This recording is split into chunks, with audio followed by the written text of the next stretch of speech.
afternoon, Warrior fans. Coming to you live from Burlington Community Field, the home of the Burlington Bees. It is postseason baseball time on the Atummel Radio Group Sports Network. Hope you're all enjoying your Saturday up to this point as your Warriors have their season on the line this afternoon, taking on a familiar foe, the West Burlington Falcons, here this afternoon. The home and away voice of the Van Buren Warriors, 92.7 KTWA.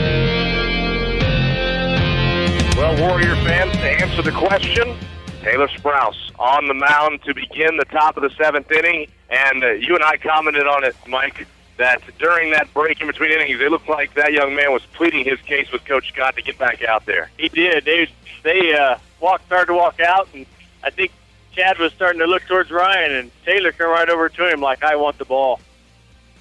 Well, he's got 10 pitches to work with, as we talked about, at the end of that sixth. He's sitting at 80. A ninth grader is allowed to throw just 90 unless, as we mentioned, he's in the middle of an at-bat. And he's been pretty efficient tonight out there, so there is a possibility he could get into that third batter if there's two outs on the board, and he could throw the complete game. But we'll cross that bridge when we get there. The first pitch to Dewayne to strike. He throws 9 of those. He's got a good shot. That's right. Dewayne tonight is 1 for 2. He has singled and scored a run. He's also struck out swinging against Sprouse. The 0-1, missed low and outside to even the count of the ball and a strike. And we saw right there in front of the dugout, Mike, the competitive spirit of Taylor Sprouse, and that's something Coach Scott mentioned prior to that Notre Dame game when he gave the ball to Sprouse to get the start as Dewayne looks at strike 2 in the at-bat. Wanting the ball, wanting to be put in that spot. Yep. I mean, you got to have that. I mean, you got to. It can't be taught. If you're a pitcher, you got to be. The 1-2, Dewayne hits it foul. Ooh, by a foot maybe down the right field line. That had extra bases written all over it if it stayed on the chalk. Instead, Dewayne will return to the plate. He just stuck the bat out there and was trying to fight off that that outside strike to get another, and he almost put it right down the line. Fourth pitch of the at-bat, so 6 pitches left in the tank for Taylor Sprouse. Merton stays a little closer now to the line. Sprouse back on the rubber. Looking to fire the 1-2. Fastball up, down, swinging on it. And there's one away. How many pitches was that? 5 pitches, so he's got 5 to work with. Tate Nelson digs in. He walked on 4 straight against Sprouse his last time up. That was part of that 2-run 5th inning for the Falcons. He also flew out to Wolf on an 0-2 count in his first at-bat in the third, so he's going up there to look for pitches. He watches that one go by for a strike on the inner black. 4 pitches to work with. He's got to throw 3 strikes here, because if he gets into that next batter, he's got the whole batter. Popped up right center, right shallow field, mid-wheel drop in front of Mertens. It's a 1-out single for Nelson. There goes a chance for a complete game. Mm-hmm. And the lineup. Well, I shouldn't say that. Maybe not. We can get double play here. You know, he only threw 2 pitches there, so he's got 2 left. So the lineup turns over to Caleb Allen, who had the 2 RBI single in the 5th off of Sprouse. He's flown out to right and flown out to Yoakum at third. Sprouse switches to the stretch with the runner on first in Nelson. Not much of a lead at first. Nope. First pitch, ground ball, here you go. Heckenberg, he boots it, picks it up, he'll just go to first for the out. Got it there. That's all right, we got one. He's got 1 to work with, so he can face this batter. This is the last batter that Sprouse can face. And Taylor looks at the dugout, and everybody holds up a number 1. Yep. You can't tell me that everybody's not in this game rooting for Taylor Sprouse. So Figueroa steps in as the last hope for the West Burlington Falcons. He's 0 for 3 tonight. He's flown out to left. Flown out on a bunt attempt to Bainbridge, off to the left of home plate, and grounded out to second. And you said he gets to finish this batter, correct? He does.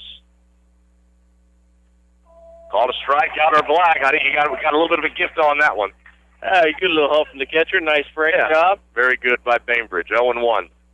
So this will, no matter what, be the final batter for Sprouse, a chance to close it out. The 0-1 popped up. Davison coming on, still charging. And he makes the catch on his knees, and Taylor Sprouse goes complete game to get the W and advance the Van Buren County Warriors to Tuesday night in Donaldson against the Central Lead Hawks in a rematch from a matchup earlier here in the regular season. Louisa Muscatine taking a 22-6 lead here about midway through the second quarter. Dewayne Cook, Jeremy Hissom welcoming you back on 92.7 KTWA, as well as on the Van Buren County Community School District Facebook page live stream. Thanks for joining us, for all you folks out there in the Facebook world. Jeremy got an update from the Cardinal and Mediapolis game going on up the road in Meepo, with the Bulldogs out in front 21-0 against the Comets there early on in that matchup. If you want to check in every once in a while on your radio, that's on 97.7 Tom FM. End over end short kick. That will take a nice bounce off to Sam Worth. Worth's going to try to find a little bit of running room. He'll be tripped up shy of the 30-yard line. And the Warriors offense will take over there, trying to come up with another scoring drive after they were able to finally put one in the end zone off a 1-yard touchdown run from Worth.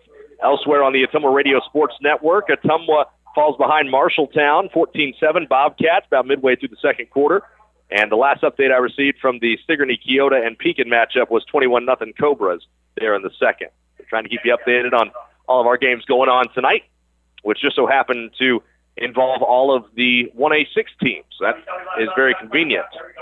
As strong formation to the right here, Davis takes the snap, going to hand it off to Worth. Had a hole for a moment, but it was closed up quickly by Beery, who was the one who made that grab on the pass play down the right sideline. Still, Sam able to get forward for a couple and bring up 2nd and 8. 8.5 to go here before halftime. I mentioned back at the very beginning of our broadcast, well, on the Facebook page anyway, right before kickoff, that the homecoming court has already been decided, so that will not be taking place at halftime. Lane Davis, the quarterback, homecoming king this year, as he's going to drop back to throw, looks over the middle, he's got Anthony Duncan in stride. Anthony's got one man to beat, and he does. Goodbye.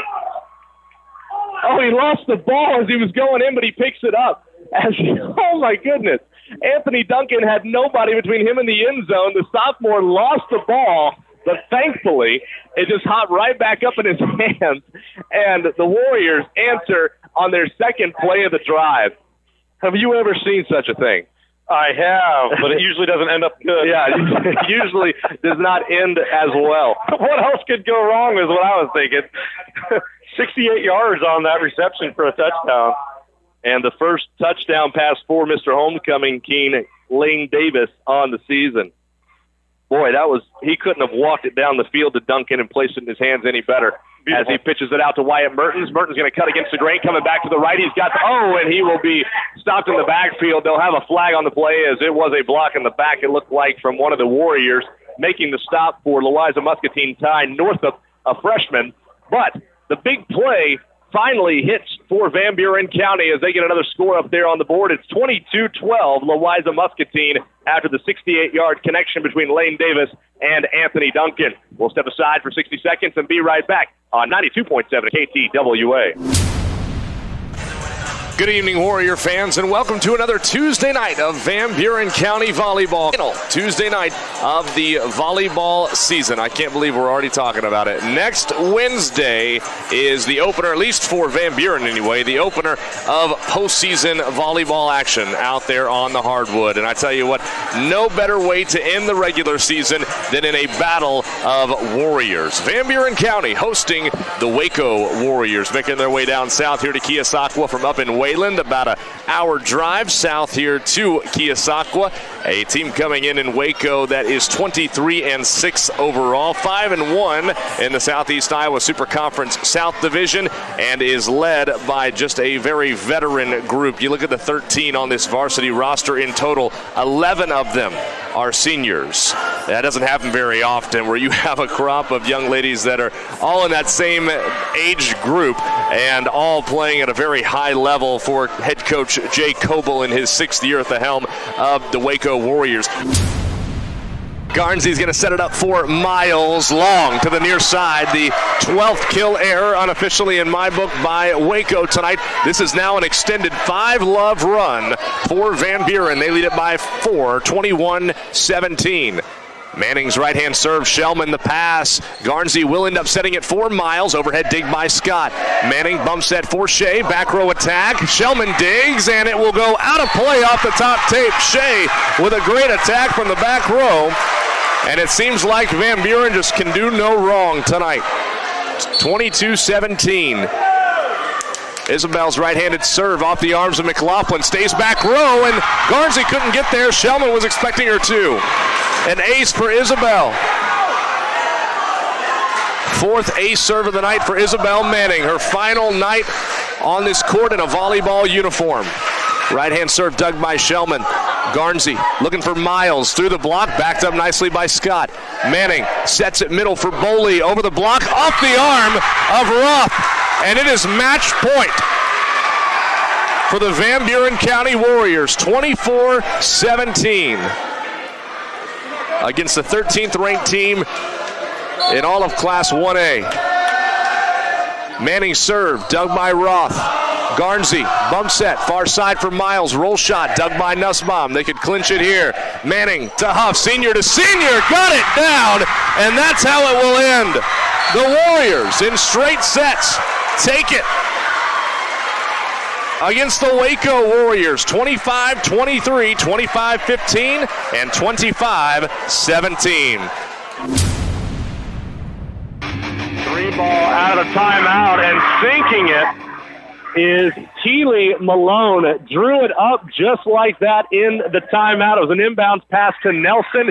She gave it right back from the block out to a wide open Malone, and it's 50-46 Winfield Mount Union. Now we've got a tie up on the other end as Tuttle and Wilkerson end up with the basketball in their clutches. Arrows with Van Buren.